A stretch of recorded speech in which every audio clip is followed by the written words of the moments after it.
Hello विद्यार्थी मित्र हो, आपण इयत्ता 11वी मध्ये basic principles of organic compounds या टॉपिकमध्ये मागच्या व्हिडिओ लेक्चरमध्ये आयसोमेरिझम हा कन्सेप्ट पाहिलेला आहे. आज आता याच टॉपिकमध्ये नवीन पॉईंट पाहणार आहोत, theoretical basis of organic reactions. म्हणजे ऑर्गॅनिक रिॲक्शन्सची पाठीमागे जी थिअरी असते ती थिअरी आपल्याला व्यवस्थित समजावून घ्यायची. तर ऑर्गॅनिक रिॲक्शन्स या ऑर्गॅनिक कंपाऊंडमध्ये होत असतात. तर ऑर्गॅनिक कंपाऊंडचं उदाहरण आपण घेतलं CH4, याचं नाव दिलेलं आहे मिथेन मोलेक्यूल. या मिथेन मोलेक्यूलमध्ये सेंट्रल कार्बन ॲटम आहे, तो टेट्राव्हॅलेंट कार्बन ॲटम आहे. आणि कार्बन ॲटम हायड्रोजन ॲटमच्या मध्ये जे बॉन्ड आहेत त्याला आपण कोव्हॅलेंट बॉन्ड्स असं म्हटलं, जे सहसंयोज बंध. आता हा सहसंयोज बंध तयार होताना कार्बनचा एक व्हॅलन्स इलेक्ट्रॉन आणि हायड्रोजनचा एक व्हॅलन्स इलेक्ट्रॉन यांच्यामध्ये शेअरिंग झालेलं आहे, भागीदारी झालेली आहे. म्हणून या प्रकारच्या कोव्हॅलेंट बॉन्डला आपण सिग्मा कोव्हॅलेंट बॉन्ड असं म्हणतो. कारण आपल्याला माहिती आहे जनरली सिंगल कोव्हॅलेंट बॉन्ड असतात ते सिग्मा प्रकारचे कोव्हॅलेंट बॉन्ड असतात. आता ही जी valence shell pair of electron आहे, व्हॅलन्स सेल मधली पेअर ऑफ इलेक्ट्रॉन ही कार्बन ॲटमच्या बाजूला थोडीशी असेल, हायड्रोजन ॲटम पासून थोडीशी डिस्टन्सवर असेल. याचं कारण काय, तर कार्बन ॲटमची इलेक्ट्रॉन खेचून घेण्याची क्षमता हायड्रोजन ॲटमपेक्षा जास्त आहे. त्याला आपण इलेक्ट्रोनिगेटिव्हिटी व्हॅल्यू असं म्हणलं आहे. आणि electronegativity value of carbon atom is 2.5, that of hydrogen atom is 2.1. The difference between electronegativity is 0.4. So carbon atom pulls pair of electron towards itself, hydrogen atom slightly releases pair of electron towards carbon atom. So this bond is called covalent bond. या बॉन्डला नाव दिलेलं आहे covalent bond. आता या methane मोलेक्यूलवर जर क्लोरीनची action आपण केली, Cl2, आणि ती ऍक्शन UV लाईट मध्ये केली असेल, अल्ट्रा व्हायोलेट लाईट मध्ये केली, तर क्लोरीन मध्ये जो बॉन्ड आहे त्याला पण आपण कोव्हॅलेंट बॉन्ड असं म्हणलंय. इथे दोन्ही लाईक ॲटम आहेत. लाईक ॲटम असल्यामुळे ही व्हॅलन्स पेअर ऑफ इलेक्ट्रॉन जी आहे ती एक्झॅक्टली सेंटर असणार आहे. फोर्स ऑफ अट्रॅक्शन दोन्ही ॲटमचा त्या पेअर ऑफ इलेक्ट्रॉनवर सेम असेल. आता या केसमध्ये UV लाईट मध्ये जी एनर्जी असते त्या एनर्जीमुळं हा बॉन्ड सिमेट्रिकल मॅनर मध्ये कसा ब्रेक होतो आणि हाही बॉन्ड सिमेट्रिकल मॅनर मध्ये कसा ब्रेक होतो हे आपण या theoretical basis of organic reactions मध्ये पाहणार आहोत. जी रिॲक्शन पूर्ण झाली तर ते रिॲक्शन पूर्ण झाल्यानंतर मिळणारा प्रोडक्ट असेल तो प्रोडक्ट CH3Cl असणार आणि बाय प्रोडक्ट मिळेल HCl व बाय प्रोडक्ट इज HCl. आता या रिएक्शन मध्ये covalent bond at a carbon atom in reactant is broken. Covalent bond of a carbon atom in a reactant molecule is broken and new covalent bond between product is formed. Carbon आणि chlorine मध्ये नवीन bond तयार झाला आणि carbon hydrogen मधला bond break झाला. म्हणजे जो नवीन बॉन्ड तयार करतो तो रिएक्टंट असतो आणि त्या रिएक्टंटला या ऑर्गॅनिक रिएक्शन मध्ये नाव दिलेलं आहे सबस्ट्रेट मोलेक्यूल. जे methane is a substrate molecule in that reaction. जो अटॅक करणार दुसरा रिएक्टंट आहे हा या मिथेनवर अटॅक करतो, याला नाव दिलेलं आहे रिएजंट. जे तो अभिक्रियाकारक आहे. रिएक्शन पूर्ण झाली. रिएक्शन पूर्ण झाल्यानंतर जो नवीन प्रोडक्ट मिळालेला आहे त्याला आपण प्रोडक्ट असं नाव दिलं आहे. आणि जो रिएक्शन मध्ये दुसरा प्रोडक्ट निघून जातो की ज्याला नाव दिलेलं आहे बाय प्रोडक्ट. याला नाव दिलंय बाय प्रोडक्ट. आता या ऑर्गॅनिक रिएक्शन मध्ये क्लोरीन दोन्ही ॲटम सिमिलर आहे म्हणून अशा प्रकारच्या कोव्हॅलेंट बॉन्डला आपण नॉन पोलर कोव्हॅलेंट बॉन्ड असं म्हटलं. आणि इथं जो बॉन्ड आहे या बॉन्डला लेस पोलर कोव्हॅलेंट बॉन्ड असं म्हटलंय. म्हणजे ऑर्गॅनिक रिएक्शन मध्ये कार्बन हायड्रोजन मधला बॉन्ड ब्रेक झाला आणि कार्बन क्लोरीन मध्ये नवीन बॉन्ड तयार झाला. So this redistribution of valence electrons from constituent atoms results in bond breaking and bond formation. हे जे व्हॅलन्स इलेक्ट्रॉन्स आहेत याचं रिडिस्ट्रीब्युशन झालं या ॲटम्स मध्ये आणि नवीन त्यांचं युनियन होऊन प्रोडक्ट तयार झाला. म्हणून असे जे रिएक्शन्स आहेत ते सिंगल स्टेप रिएक्शन्स आहेत. पुढे काही रिएक्शन आपण बघणार आहे त्या मल्टी स्टेप प्रकारचे रिएक्शन्स आहेत. या ऑर्गॅनिक रिएक्शन मध्ये मिथेन मोलेक्युलर सबस्टेट का म्हटलं कारण तो मेन रिएक्टंट आहे आणि क्लोरीन अटॅक करणार या क्लोरीनला नाव दिलं रिएजंट. रिएक्शन पूर्ण झाली, जो अपेक्षित असणार आहे तो प्रोडक्ट आहे आणि जो कमी महत्त्वाचा आहे त्याला नाव दिलं आहे by product. So it is organic chemical reaction in which covalent bond is broken and new covalent bond is form. आता कोव्हलेंट बॉन्ड कसा ब्रेक होतो, नवीन कोव्हलेंट बॉन्ड कसा तयार होतो हे आपल्याला इन डिटेल या कन्सेप्ट मध्ये पाहायचं आहे. म्हणजे breaking of a covalent bond याला क्लिवेज ऑफ कोव्हलेंट बॉन्ड असं म्हणतात. अ क्लिवेज CLEAVAG किंवा याला दुसरं नाव दिलं फिशन ऑफ कोव्हलेंट बॉन्ड. जे सहसंयोज बंध मोडणं. फिशन म्हणजे breaking distribution. It is exactly opposite that of the fusion. फ्युजनच्या बरोबर अपोजिट आहे. आता हे क्लिवेज ऑफ कोव्हलेंट बॉन्ड दोन प्रकारे ऑर्गॅनिक रिएक्शन मध्ये होतं. पहिला प्रकार आहे याला होमोलायटिक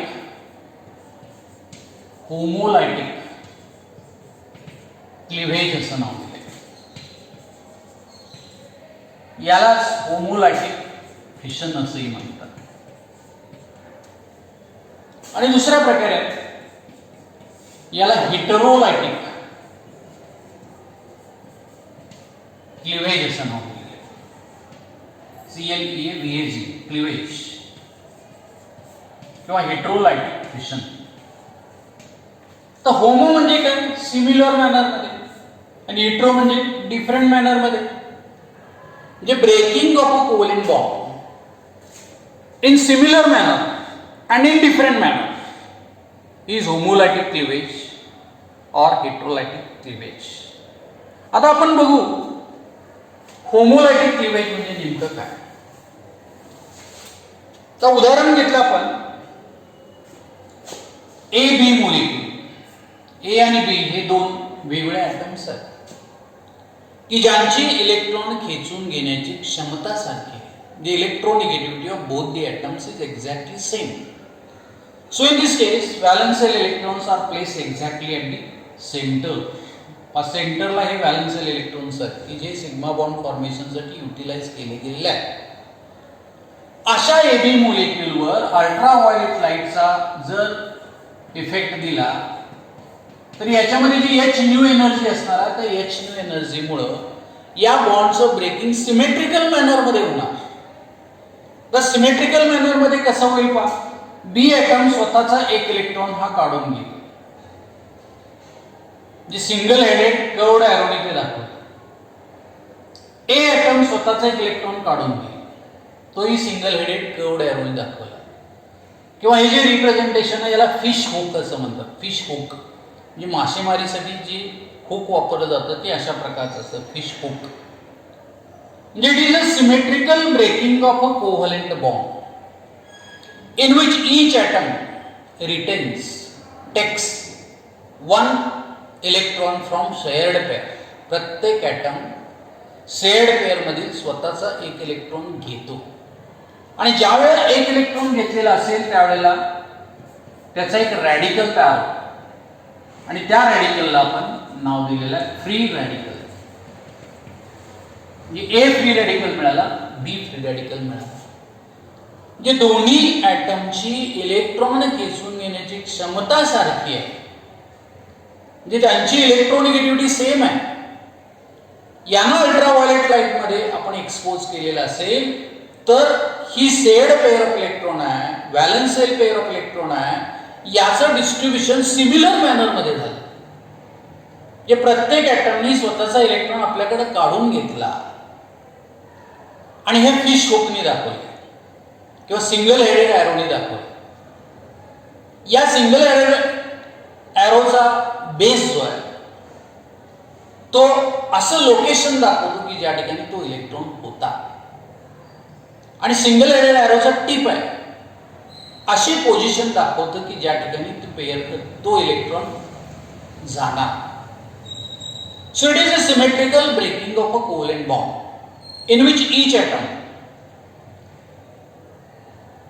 which is having similar electronegativity, takes its original electron, retains its original electron to form free radical, is called homolytic type of the fission. आता हे homolytic fission ऑर्गॅनिक मोलिक्यूल मध्ये सुद्धा दाखवता येऊ शकेल. AB जनरल एक्झाम्पल घेतलेलं होतं आपण. आता यासाठी ऑर्गॅनिक मोलिक्यूल कन्सिडर करूया. इथेन मोलिक्यूल, इथेन मोलिक्यूल मध्ये 2 कार्बन ॲटम आहेत, त्यांच्यामध्ये बॉन्ड आहे. यासाठी पेअर ऑफ इलेक्ट्रॉन एक्झॅक्टली सेंटरला आहे. याला जर समजा आपण अल्ट्रा व्हायोलेट लाईट किंवा सनलाईट मध्ये एक्सपोज केलेला असेल, या बॉन्डचं ब्रेकिंग सिमेट्रिकल मॅनर मध्ये होणार. म्हणजे हा इलेक्ट्रॉन हा कार्बन ॲटम काढून घेईल, दुसरा इलेक्ट्रॉन हा कार्बन ॲटम काढून घेईल, कारण दोन्ही लाईक ॲटम्स आहेत. आणि दोन्ही लाईक ॲटम्स असल्यामुळं प्रत्येक कार्बन ॲटमवर ऑड इलेक्ट्रॉन आलेला असेल. हा ऑड इलेक्ट्रॉन प्लस इथेही ऑड इलेक्ट्रॉन. म्हणजे हा जो ग्रुप होता तो मिथाइल ग्रुप आहे. मिथाइल ग्रुपवर ऑड इलेक्ट्रॉन आला, याला आपण मिथाइल फ्री रॅडिकल असं म्हणतो. मिथाइल फ्री रॅडिकल, हा सुद्धा मिथाइल फ्री रॅडिकल.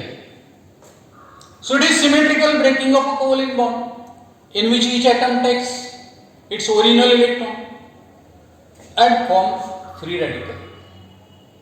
आता हा जो फ्री रॅडिकल आहे, या फ्री रॅडिकल मध्ये सेंट्रल कार्बन ॲटम आहे, याचं हायब्रिडायझेशन नेहमी sp2 प्रकारचं असतं.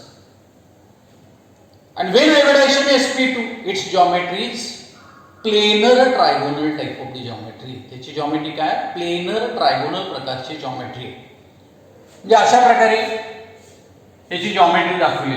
आणि हा जो बॉन्ड अँगल आहे तो बॉन्ड अँगल एक्झॅक्टली 120 डिग्री असेल. 120 डिग्री इतका बॉन्ड अँगल असणार. So free radical always contains odd electron. So free radical combines with another free radical. It never combines with cation or anion. तो positively charge ion बरोबर कधी combine होत नाही, negatively charge ion बरोबर कधी combine होत नाही. फ्री रॅडिकल दुसऱ्या फ्री रॅडिकल बरोबरच कंबाईन होणार, कारण याच्या लास्ट सेलमध्ये ऑड इलेक्ट्रॉन आहे. पण तुम्हाला माहित आहे हा सिग्मा बॉन्ड तयार होताना 2 इलेक्ट्रॉन आहेत, इथं 2 इलेक्ट्रॉन, इथं 2 इलेक्ट्रॉन, 6 इलेक्ट्रॉन झाले आणि हा 7वा इलेक्ट्रॉन. याची ऑक्टेट कंप्लीट होण्यासाठी पुन्हा एका इलेक्ट्रॉनची गरज आहे. तो इलेक्ट्रॉन त्याला फ्री रॅडिकल पासूनच मिळणार. म्हणून free radical is always neutral species. हा फ्री रॅडिकल आहे तो न्यूट्रल आहे. It is chargeless but it is highly active as it contains odd electron. आणि म्हणून फ्री रॅडिकल दुसऱ्या फ्री रॅडिकल बरोबर कंबाईन होऊ शकतो. जे फ्री रॅडिकलची कॅरेक्टरिस्टिक्स काय? Free radical contain central carbon atom sp2 hybridized. Always free radical is chargeless. Free radical possess odd electron. Geometry of free radical, methyl free radical is planar trigonal and bond angle HCH in methyl free radical is always 120 degree and free radical can combine with other free radical. असे हे free radicals होमोलायटिक fission मध्ये मिळतात. So it is called reactive intermediate. रिएक्शनच्या मध्ये मिळाला तो. It is unstable. Whenever it combines with another free radical, it becomes stable. It completes its octet and त्याला stability प्राप्त होऊ शकेल. So it is also called reactive intermediate. त्याला नाव दिलं आहे रिएक्टिव्ह इंटरमिजिएट. आता हे जे फ्री रॅडिकल्स आहेत ते वेगवेगळ्या अल्केन पासून तयार होऊ शकतात. समजा यामध्ये अल्केन तुम्ही कन्सिडर केलेला असेल इथेन, तर इथेन पासून फ्री रॅडिकल मिळाला, त्याचं नाव आहे मिथाइल फ्री रॅडिकल. दोन मिथाइल फ्री रॅडिकल मिळतात.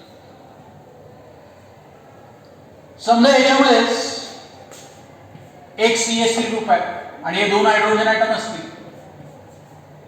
दिस free radical is called ethyl free radical ethyl free radical. दोन CH3 ग्रुप आहे आणि इथे एक ॲटम असेल. It is isopropyl free radical आणि तिन्ही मिथाइल ग्रुप्स असतील. हा झाला टी ब्युटाइल फ्री रॅडिकल. पण T butyl free radical, methyl free radical, ethyl free radical, isopropyl free radical, T butyl free radical. आता या सर्व फ्री रॅडिकल्स मध्ये T butyl free radical is more stable. याला stability सगळ्यात जास्त आहे. याच्यापेक्षा कमी स्टेबल आहे आयसोप्रोपाइल फ्री रॅडिकल. यापेक्षा कमी स्टेबल आहे इथाइल फ्री रॅडिकल आणि सर्वात लेस स्टेबल आहे मिथाइल फ्री रॅडिकल. आता जो लेस स्टेबल आहे तो मोर रिएक्टिव्ह असेल. तर लेस स्टेबल कोण? Methyl free radical. म्हणजे रिएक्टिव्हिटीचा विचार केला, methyl free radical is more reactive than ethyl than isopropyl than T butyl free radical. म्हणजे stability order and reactivity order are exactly opposite. Which free radical is more stable असं विचारलं तर T butyl free radical is more stable. त्याच्यापेक्षा कमी आयसोप्रोपाइल, ethyl आणि मग methyl. रिएक्टिव्हिटी बरोबर opposite असेल. जो लेस स्टेबल आहे तो more reactive. So methyl free radical is more reactive. आता रिएक्टिव्हिटी ऑर्डर जर दाखवायची झाली तर reactivity of methyl free radical is greater than that of the ethyl free radical is greater than that of the isopropyl free radical than that of the T butyl free radical. आणि ही जर stability order आपण दाखवणार असलो तर stability order बरोबर opposite असेल. म्हणजे methyl free radical is less stable than ethyl free radical than isopropyl free radical and than T butyl free radical. म्हणजे इथे कॅरेक्टरिस्टिक्स लक्षात आले का पहा. Free radical is always planar trigonal. Why it is planar trigonal? Because it contains sp2 hybridized carbon atom. So number of electrons in last cell of central carbon atom of free radical is 7. तर 7 electron आहेत म्हणजे odd electron झाला. Odd electron आहे म्हणजे असेल geometry असेल planar trigonal म्हणजे central carbon ॲटमचं हायब्रिडायझेशन आहे sp2. म्हणजे free radical can combine with another free radical. It never combines with cation or anion. हे तुम्हाला हे फ्री रॅडिकलचे कॅरेक्टरिस्टिक्स आणि स्टॅबिलिटी ऑर्डर आणि रिॲक्टिव्हिटी समजलेली. आता आपण दुसऱ्या प्रकारचं क्लिवेज बघूया, हिट्रोलायटिक क्लिवेज. हिटेरोलायटिक क्लिवेज किंवा यालाच हिट्रोलायटिक फिशन असं म्हणतात. हिट्रोलायटिक फिशन. आता यामध्ये आपण एबी मॉलिक्यूल कन्सिडर करूया. एबी या एबी मॉलिक्यूल मध्ये ॲटम ए ची इलेक्ट्रोनिगेटिव्हिटी ॲटम बी पेक्षा जास्त आहे. या बॉन्ड मध्ये शेअर्ड पेअर ऑफ इलेक्ट्रॉन आहे ए च्या जवळपास आहे, बी पासून थोड्या अंतरावर आहे. आणि याला जर आपण पोलर सॉल्व्हेंट मध्ये एक्सपोज केलेला असेल, polar solvent just like water याच्यामध्ये एक्सपोज केलेला असेल तर या बॉन्डचं ब्रेकिंग अनसिमेट्रिकल मॅनर मध्ये होणार. Because A is more electronegative than B. A चे इलेक्ट्रॉन खेचून घेण्याची क्षमता बी पेक्षा जास्त आहे. म्हणून बॉन्डचं ब्रेकिंग अनसिमेट्रिकल मॅनर मध्ये जेव्हा होईल तेव्हा shared pair of electron is accepted by highly electronegative atom. ज्याची इलेक्ट्रॉन खेचून घेण्याची क्षमता जास्त आहे तो ॲटम आपल्याकडे shared pair of electron accept करून घेईल. आणि ज्याची इलेक्ट्रॉन खेचून घेण्याची क्षमता कमी आहे, इलेक्ट्रोनिगेटिव्हिटी कमी आहे, तो ॲटम बी ही pair of electron atom A ला देईल. म्हणजे या बॉन्डचं ब्रेकिंग अनसिमेट्रिकल मॅनर मध्ये झालं. आणि ज्यावेळेला अनसिमेट्रिकल मॅनर मध्ये बॉन्ड ब्रेक होईल त्यावेळेला ॲटम ए वर पेअर ऑफ इलेक्ट्रॉन आलेली असेल ही. जर ॲटम ए वर पेअर ऑफ इलेक्ट्रॉन आली तर त्याच्यावर चार्ज येणार तो निगेटिव्ह. ॲटम बी आहे याने पेअर ऑफ इलेक्ट्रॉन दिली त्याच्यावर चार्ज आला पॉझिटिव्ह. जे निगेटिव्हली चार्ज आहे याला आपण ॲनायन असं म्हणतो. आणि पॉझिटिव्हली चार्ज आयन आहे तो cation. Positively charge ion cation. So such a type of fission, such a type of cleavage is called heterolytic fission. याला कंडिशन काय? The bond must be between two unlike atoms or two atoms having different electronegativity. Whenever it is exposed in polar solvent, this bond is broken in unsymmetrical manner. Shared pair of electrons is accepted by one of the two atoms which is highly electronegative and it gets converted into anion. आणि जो item लेस इलेक्ट्रोनिगेटिव्ह आहे तो pair of electron देणार, त्याचं रूपांतर cation मध्ये होणार. So two charge species are form. Homolytic fission मध्ये काय झालेलं होतं? चार्जलेस स्पेसिस मिळाले होत्या. इथं काय होतं? चार्ज स्पेसिस मिळतात, म्हणून याला आपण हेटेरोलायटिक फिशन असं म्हणलंय. Anion and cation are also called reactive intermediates. हे सुद्धा रिएक्टिव्ह इंटरमिजिएट्सच आहे. आता यामध्ये आपण ऑर्गॅनिक मॉलिक्युलचं उदाहरण घेऊया. समजा ऑर्गॅनिक मॉलिक्यूल घेतला मिथाइल क्लोराइड. मिथाइल क्लोराइड याची जॉमेट्री टेट्राहेड्रल. क्लोरीनची इलेक्ट्रोनिगेटिव्हिटी 3.0 आहे आणि सीएल ॲटमची कार्बन ॲटमची इलेक्ट्रोनिगेटिव्हिटी आहे 2.5. जे 3.0 high electronegative, 2.5 less electronegative. In this case pair of electron is placed towards CL atom. याला जर पोलर सॉल्व्हेंट मध्ये एक्सपोज केलं असेल, this bond is broken by unsymmetrical manner. आणि अनसिमेट्रिकल मॅनर मध्ये बॉन्ड ब्रेक झाला. Highly electronegative atom pair of electron घेणार, less electronegative carbon atom pair of electron देणार. म्हणजे कार्बन ॲटम याच्यावर चार्ज येणार, तो पॉझिटिव्ह प्रकारचा चार्ज येतो, कारण कार्बन ॲटम हा डेफिशियंट झाला. याचबरोबर क्लोरीन ॲटम आहे, याने पेअर ऑफ इलेक्ट्रॉन घेतली, याच्यावर चार्ज झाला negative. Chlorine atom is carrying charge negative. आता ज्या कार्बन ॲटमवर पॉझिटिव्ह चार्ज येतो अशा प्रकारच्या कार्बन ॲटमला कार्बोकॅटायन म्हणतात. आणि carbocation is one type of reactive intermediate. आणि Cl मायनस इज anion. हा इनऑर्गॅनिक आयन आहे, Cl मायनस आहे. म्हणजे two charge species are formed. आता हा जो कार्बोकॅटायन आहे याच्या सेंट्रल कार्बन ॲटमचा हायब्रिडायझेशन पुन्हा फ्री रॅडिकल प्रमाणे sp2 आहे. म्हणून याची जॉमेट्री प्लेनर ट्रायगोनल प्रकारची जॉमेट्री. जी geometry of free radical as well as carbocation is similar. But this central carbon atom contains 6 electrons in its last shell. जे octet complete होण्यासाठी 2 इलेक्ट्रॉनची कमतरता आहे. इथं 2, 4 आणि 6 इलेक्ट्रॉन याच्या लास्ट सेलमध्ये आहेत. आणि therefore carbocation is carrying positive charge. Positive charge आहे म्हणजे तो इलेक्ट्रॉनिकली डेफिशियंट आहे, त्याला इलेक्ट्रॉनची कमतरता आहे. त्या कार्बन ॲटमची ऑक्टेट कंप्लीट होण्यासाठी 2 इलेक्ट्रॉनची गरज आहे. आणि ते 2 इलेक्ट्रॉन कुणाकडे असणार आहेत? ॲनायनकडे असणार आहेत. म्हणजे cation always combines with anion. Cation हा नेहमी ॲनायन बरोबर कंबाईन होऊ शकतो. अशा कार्बन ॲटमवर जर पॉझिटिव्ह चार्ज झाला असेल त्याला कार्बोकॅटायन म्हणतात. समजा या कार्बन ॲटमवर निगेटिव्ह चार्ज झाला तर त्याला कार्बॅनियन असं नाव दिलेलं आहे. That is unsymmetrical breaking of a covalent bond in which one of the two atoms which is highly electronegative, की ज्याचे इलेक्ट्रॉन खेचून घेण्याची क्षमता जास्त आहे, takes both the electrons of shared pair. पण इथे आपण डबल हेडेड ॲरो दाखवलं होतं. फ्री रॅडिकल तयार होताना सिंगल हेडेड ॲरो दाखवला होता, फिश हुक. इथं फिश हुक नाही. The base of arrow indicates the place from where electron is distributed, and tip of arrow indicates the place where the pair of electron is shifted. जे pair of electron कुठे गेली? Cl मध्ये गेली. Cl ची octet इथं पूर्ण झालेली आहे. Cl च्या लास्ट सेल मध्ये व्हॅलन्स इलेक्ट्रॉन होते 7. एक इलेक्ट्रॉन कार्बनचा घेतला, ऑक्टेट पूर्ण झाली. एक इलेक्ट्रॉन घेतला म्हणून Cl वर चार्ज झाला निगेटिव्ह. निगेटिव्ह चार्ज जर असेल तर त्याला ॲनायन म्हणतात.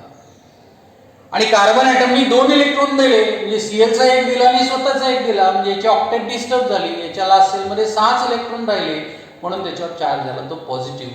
याला कॅटायन असं नाव दिलंय. आणि कार्बन ॲटमवर पॉझिटिव्ह चार्ज असेल इट इज कॉल्ड कार्बोकॅटायन.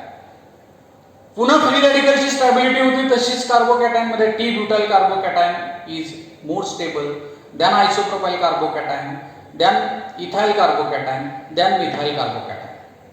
आणि रिॲक्टिव्हिटी ऑर्डर जर बघितली तो लेस स्टेबल आहे methyl carbocation is more reactive than ethyl carbocation, then isopropyl carbocation, then T butyl carbocation. म्हणजे स्टॅबिलिटी ऑर्डर आणि रिॲक्टिव्हिटी ऑर्डर फ्री रॅडिकलमध्ये आणि कार्बोकॅटायनमध्ये similar असू शकेल. हे सगळे रिॲक्टिव्ह इंटरमिजिएट्स आहेत. जे रिॲक्शन मेकॅनिझम पाहताना असे रिॲक्टिव्ह इंटरमिजिएट्स तयार होताना त्यांचं कॉम्बिनेशन होऊन स्टेबल प्रोडक्ट तयार होऊ शकतात. हे आज आपण होमोलायटिक फिशन आणि हिटरोलायटिक फिशन मध्ये पाहिले. म्हणून याला theoretical basis of organic reactions असं नाव दिलं. जे जनरली ऑर्गॅनिक रिॲक्शन्स या स्लो असतात त्या ऑर्गॅनिक रिॲक्शनमध्ये कोव्हलंट बॉन्ड ब्रेक होतो. कोव्हलंट बॉन्ड कसा तयार झाला असतो, व्हॅलन्स शेलचं ज्यावेळेला शेअरिंग झालं असेल, पेरिंग झालेलं असेल त्यावेळेला कोव्हलंट बॉन्ड तयार होतो आणि त्याचं रिडिस्ट्रीब्युशन झालं तर बॉन्ड ब्रेकिंग होतं. हे बॉन्ड ब्रेकिंग दोन प्रकारचं आहे. होमोलायटिक क्लिवेज म्हणजे होमोलायटिक फिशन सिमिलर मॅनरमध्ये त्याला सिमेट्रिकल फिशन म्हणतात, आणि हिटरोलायटिक क्लिवेज म्हणजे हिटरोलायटिक फिशन अनसिमेट्रिकल मॅनरमध्ये किंवा अनसिमेट्रिकल फिशन असं नाव दिलं. जे दोन्ही ॲटम लाईक असतील, दोन्ही ॲटमची इलेक्ट्रोनिगेटिव्हिटी सेम असेल, होमोलायटिक फिशन होतं. h एनर्जी लागते म्हणजे अल्ट्राव्हायोलेट लाईटमध्ये सनलाईटमध्ये होमोलायटिक फिशन होऊ शकतं आणि त्यापासून चार्जलेस स्पेसिस मिळतात फ्री रॅडिकल्स. दोन्ही ॲटमच्या इलेक्ट्रोनिगेटिव्हिटीमध्ये फरक असेल. जो हायली इलेक्ट्रोनिगेटिव्ह आहे तो पोलर सॉल्व्हेंटमध्ये पेअर ऑफ इलेक्ट्रॉन घेतो, त्याचा ॲनायन तयार होतो आणि दुसऱ्या ॲटमचा कॅटायन तयार होतो. अशा प्रकारचं ब्रेकिंग जे कोव्हलंट बॉन्ड्स आहे त्याला अनसिमेट्रिकल ब्रेकिंग किंवा हिट्रोलायटिक क्लिवेज हिट्रोलायटिक फिशन असं म्हटलं. ते टेक्स्टबुकमध्ये अतिशय छान माहिती दिली आहे, ती वाचून पाहा तुम्ही आणि मग पुढं आपण त्याच्यावर जे क्वेश्चन्स आहेत ते बघूया. ते समजलं तुम्हाला होमोलायटिक फिशन हिट्रोलायटिक फिशन. आज आपण या ठिकाणी थांबूया. धन्यवाद.